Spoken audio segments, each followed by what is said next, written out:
Olá, meu nome é Regis e vou gravar um vídeo de resposta a um vídeo do Marcos Valério. Eu estou com um problema, já é a quarta vez que eu tento fazer essa gravação, porque o vídeo do Marcos Valério tem uns 8 minutos, né?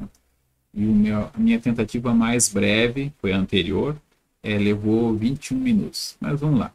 O Marcos Valério ele fez um vídeo sobre Bolsonaro é genocida e ele discute que há uma denúncia por genocídio contra o Bolsonaro pela questão das demarcações de terra que estariam colocando em risco de morte, né, ou até mesmo de extinção dos grupos étnicos, de grupos indígenas e quilombolas. Né?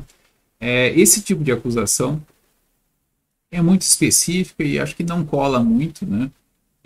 Nem juridicamente, né? Nem mesmo politicamente, porque esse tipo de acusação volta e meia é apresentado contra todos os governantes. Então, até Lula e Dilma, né? Não sei se chegaram a levar para os tribunais internacionais, mas a questão é de que tinha a questão da usina de. Como é que é? Belo Monte? Não, não é Belo Monte. Eu tinha olhado aqui agora há pouco. É esse tipo de bobagem que faz com que Belo Monte. A usina de Belo Monte teria então levado a um problema grave lá. E no fim ela acabou saindo, né? Mas a discussão da usina de Belo Monte é aquela encrenca que se arrasta por 30, 40 anos. Né? Tinha razão para fazer, não tinha para fazer, eu tinha minhas dúvidas na época, não vou poder discuti-las aqui.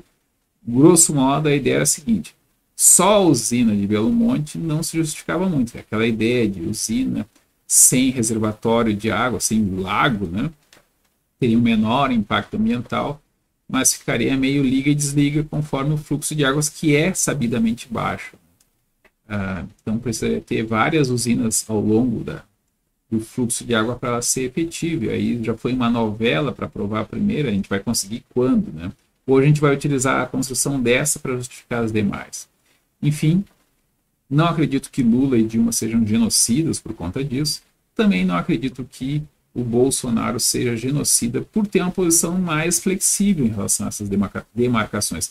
Eu concordo mais com o Bolsonaro do que com o pessoal que diz que tem que preservar as reservas a todo custo e inclusive meio que forçando às vezes os indígenas, meio que tentando suborná-los para que eles se mantenham como, sei lá, curiosidade, né? Curiosidade antropóloga. É a minha posição pessoal. Então, se o Bolsonaro é genocida nesse sentido, eu também sou genocida. Tá?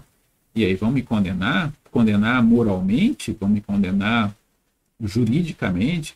Eu não tenho os meios. Tá, mas eu sou apoiador. Eu digo, olha, isso aí tem que ser revisto. E Bolsonaro não tem poderes absolutos para mandar ou desmandar. Ele passa por toda uma estrutura. Ele não tem direito a ter a posição dele. Essa é uma posição genocida? Eu acho que é um uso muito precipitado das palavras genocida, que se justifica numa briga política, mas é uma briga meio de foice no escuro. Né?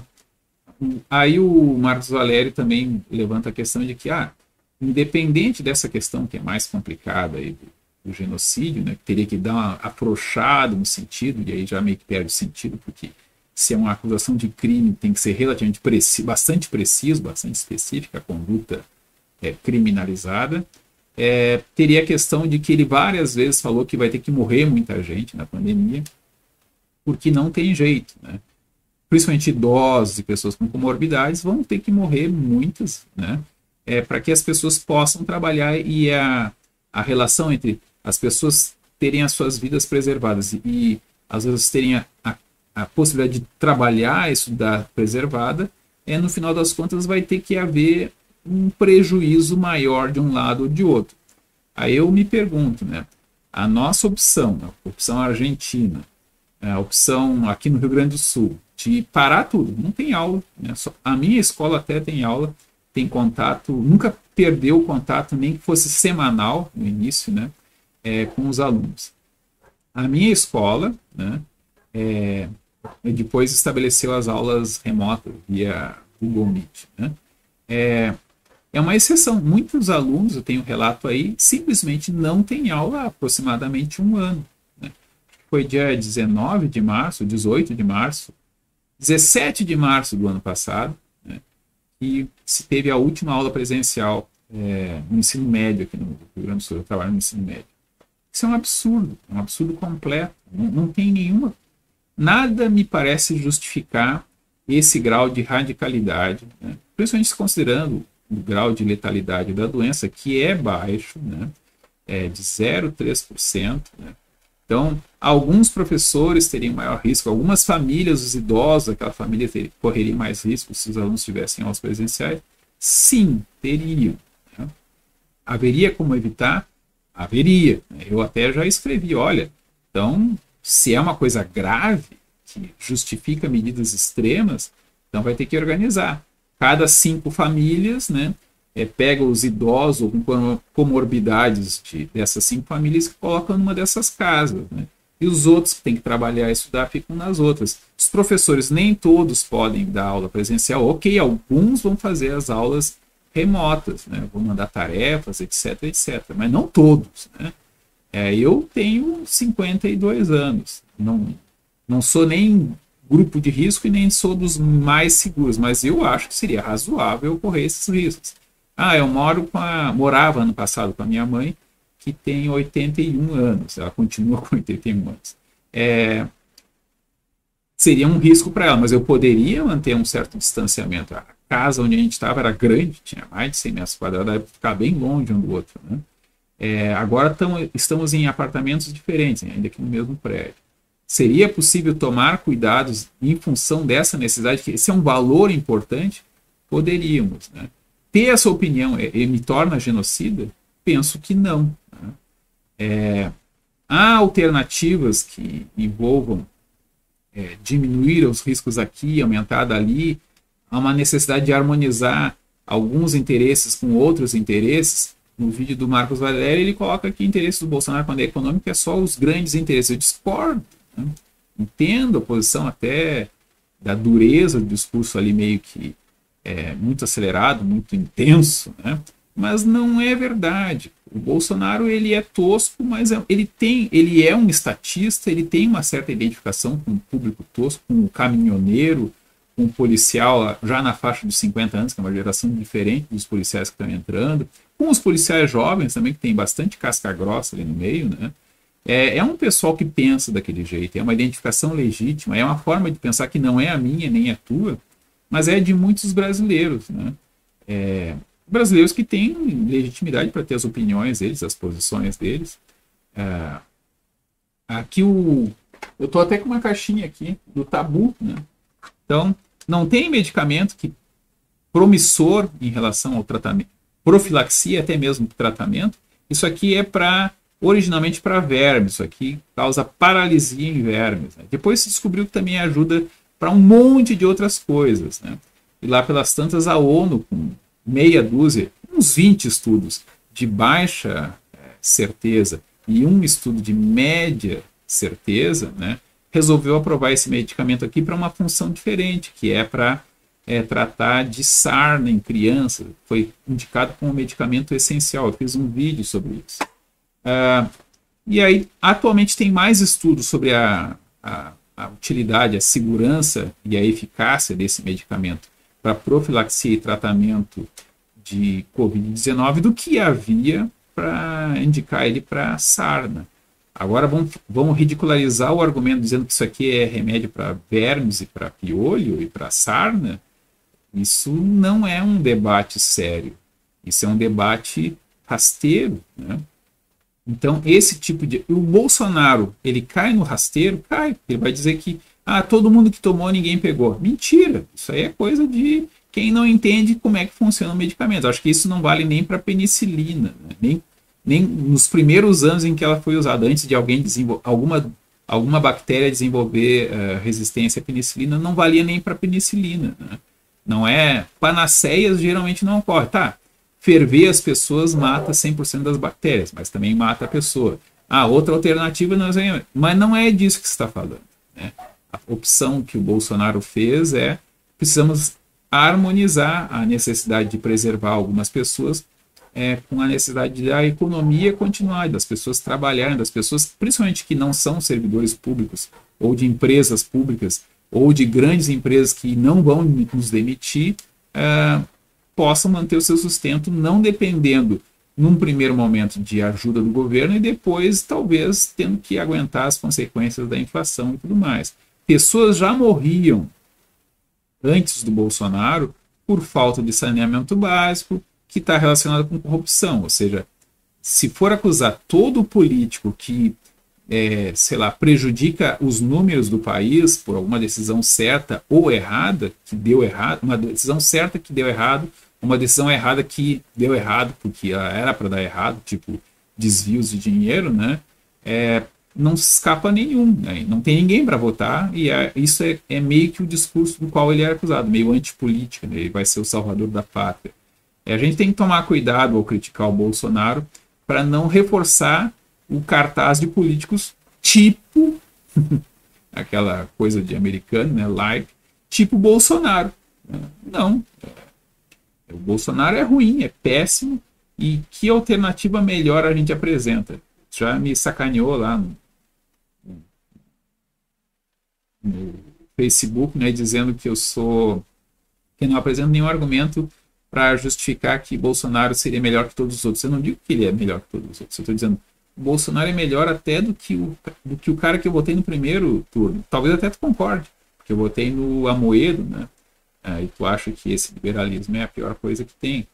Não é a pior coisa que tem, tu não acha que é a pior coisa que tem, tu acha provavelmente que coisas muito piores há, mas enfim, a ideia básica aqui é que o Bolsonaro também, ele é horrível, mas ele não é o pior que está rondando aí como alternativa, né? O mérito do Bolsonaro é ser um pouco errático, então quando ele erra, ele não é muito coerente no erro, então ele não insiste muito naquele erro. Alguns ele até insiste, mas nessa questão da pandemia, infelizmente, ele está tão ou mais certo do que aqueles que parecem certinhos. Quantos minutos? 12 minutos. Vou só encerrar com um exemplo aqui do Rio Grande do Sul e da Argentina. O Eduardo Leite, eu não votei nele, mas é o meu governador e acho que ele é um governador razoável, né? Ele fez a opção, que eu acho errada, mas que é razoável, de fique em casa, se possível, né? Isso deu certo? Olha, no início da pandemia não tinha quase casos e a gente parou mais do que a Inglaterra. Então, a Inglaterra estava num calendário de proximidade dos primeiros casos, primeiras mortes, bem mais adiantado que o Brasil, bem mais adiantado no Brasil do que o Rio Grande do Sul. E aí nós ficamos parados e ficamos muito parados, 70% ou mais de isolamento social. E aí começaram a aumentar o número de mortos que a gente começou a ter de flexibilizar. O próprio Eduardo Leite criou um esquema de bandeira, isso, aquilo. Quando tiver tantos casos de UTI, a gente dá uma afrouxada. Quando aumentar, além de tanto, a gente dá uma apertada. Perdeu as contas, é difícil de controlá-las, né? E agora a gente está com um número excessivo de mortes. Não é que esteja 100% de ocupação dos leitos hospitalares, mas quando chega ali nos 85, 90, começam a haver embolamentos, começa a haver erros e nesses erros começa a morrer mais gente, né? Isso é inevitável. Essa noção de 100% está mal explicada. A gente teria que dizer, olha, a capacidade X é a velocidade de cruzeiro, aquela que a gente consegue aguentar ordinariamente. A gente pode, durante 1, 2 semanas, elevar até tanto, mas a gente não consegue manter isso por 2, 3 semanas. Aí começa a haver mais e mais erros e começa a haver mais e mais mortes e mais contágio. Então estamos numa fase ruim aqui. É culpa do Eduardo Leite? Foi fracassada a política dele? Em parte sim, eu acho que ele fez escolhas ruins, mas em parte são as escolhas talvez que a população aqui do Rio Grande do Sul daria suporte para ele, ou ele próprio meio que no afã de não ser feio, bobo e malvado, só pensar em economia, caiu naquela falsa dicotomia de vidas ou economia, e aí foi uma consequência natural dessas escolhas. Genocida por causa disso. Digamos que o Rio Grande do Sul tenha mais mortes do que o Amazonas, né? Proporcional ao número de habitantes, mais do que o Rio de Janeiro. Pode ser que a gente tenha azar e isso aconteça, mas vai ser culpa do Eduardo Leite? E eu acho que não. Em relação ao Brasil como um todo, a minha impressão é de que a gente está indo estranhamente bem, né? Todas as previsões é de que haveria muito mais mortes. A minha previsão é de 400 mil mortos em 3 anos. Pode se reduzir pela vacinação, que está indo bastante bem. Se olhar o mapa de que países estão vacinando mais ou menos, o Brasil está à frente de alguns países que produzem vacina, né? Então, a minha percepção é de que com uma população não tão idosa, né, com uma vacinação bastante capilarizada, bastante acelerada, meio que só precisa chegar às vacinas, né, uma população que tem relativamente pouca resistência às vacinas. O Bolsonaro fez menos campanha contra a Sinovac do que Merkel e outros bacanas lá, né, que é o Macron fizeram em relação a AstraZeneca. A campanha que esses líderes tomados como referência, talvez não devessem ser tomados como referência, fizeram contra a vacina da AstraZeneca, é muito pior, muito mais baixa, vil, do que qualquer coisa que o Bolsonaro tenha feito. Embora o Bolsonaro também seja chegado a algumas coisas meio baixas e vil, né?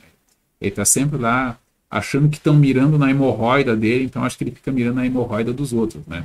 Fixações à parte, o Bolsonaro está acima da média de governantes ruins que marcam essa era. Os anos agora de 2020, né, 21, 22, 23, 24, né, são anos estranhos, né? Principalmente lá a questão lá do Biden, né, e da Kamala, são governantes bastante fracos, né? Que a gente critica, eu e tu criticamos, talvez por perspectivas diferentes, mas esses caras feios, bobos e malvados, como o Trump ou o Bolsonaro, eles são horríveis, mas eles estranhamente não são tão ruins assim. Eles não são piores do que as ditas alternativas razoáveis. Vamos ver? 17 minutos, tá, acho que vai ser essa versão, que eu não aguento mais gravar.